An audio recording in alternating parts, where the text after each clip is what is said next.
So my name is Jakob Isak Nielsen. I'm a film and media researcher from Aarhus University.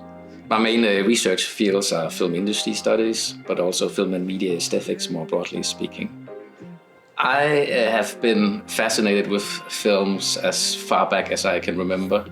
My mother told me that when I was a child, I sat and actually drew on these little receipts that you had. My parents had a grocery store, and when they had used all the receipts, you had large rolls of paper. So I grabbed these rolls of paper and I started to draw on them, essentially drawing like a film strip. And she was quite impressed because for some reason I also drew in perspective. There are many filmmakers that inspire me, I have to say. I'm interested in all kinds of flavors of film. So I teach film history, film analysis, film theory. And what I often try to do is actually to introduce the students to different kinds of filmmakers. So they both get a flavor for various genres of filmmaking, also different modes of filmmaking, both classical cinema, art cinema, what you can refer to as parametric or even experimental film also. I'm currently based at Aarhus University. I've had my entire academic career at Aarhus University.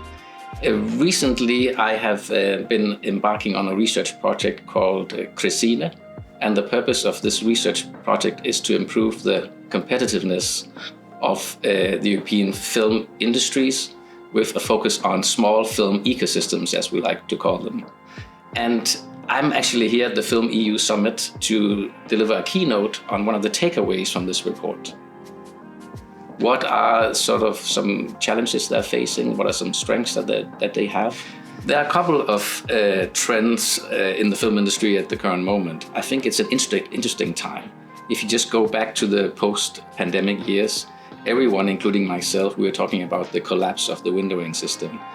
That dialogue or that discussion seems to have subsided somewhat.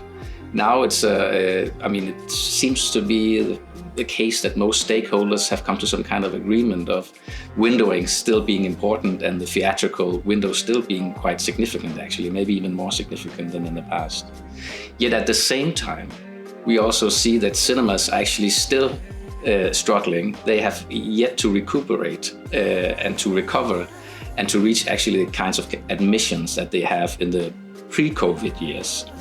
So most of the European countries are still at a kind of factor 80, give and take some percentages compared to the 2017 to 2019 years. So the recovery is not full yet, but sort of the acknowledgement of the theatrical sector still being important is certainly there. I think as a film researcher, I think for me at least, a couple of things are important. I think it's important to remain curious about the development within your field, the trajectory of, let's say, legacy media into the digital realm, what's happening in that process.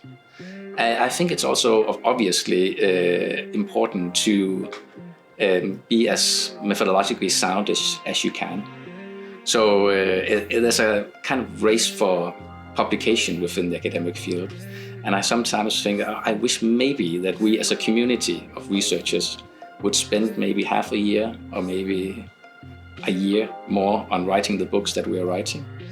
And then actually focusing on the, let's say, high quality of the output rather than just getting material out. I think those two values are important to me. I think another avenue, it's kind of related to curiosity, but still different. I think we have to also be a little bit, from my understanding, should be inventive in terms of how we collaborate, not just with other researchers, but also with stakeholders in the industry. This is always a little bit of a, let's say, a potential challenge because you come with a different set of agenda, different backgrounds. But I think it can be really useful to not just do research on the film and TV industry, but with the film and TV industry as well. And there you can actually allow for some of the idiosyncrasies and some of the specificities to step forth.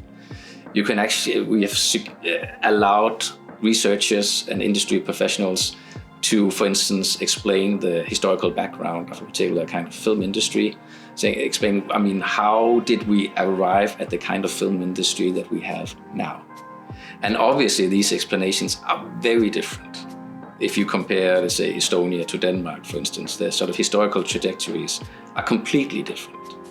So I think what we tried in that research report is to allow for both the specificities to step forth, but also then to be very precise about specific comparative indicators. And let's say production volume or what financing mix. And there obviously you have to try to make sure that you have comparable data to the widest extent that you can have. So there we go for certain data sources that actually specialize in doing that.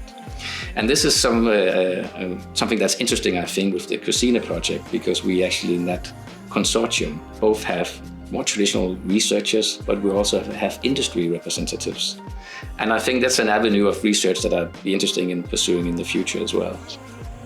I'm curious as to what's going to happen now, but well. Explosions. Yeah, wonderful. Wait, yeah, okay.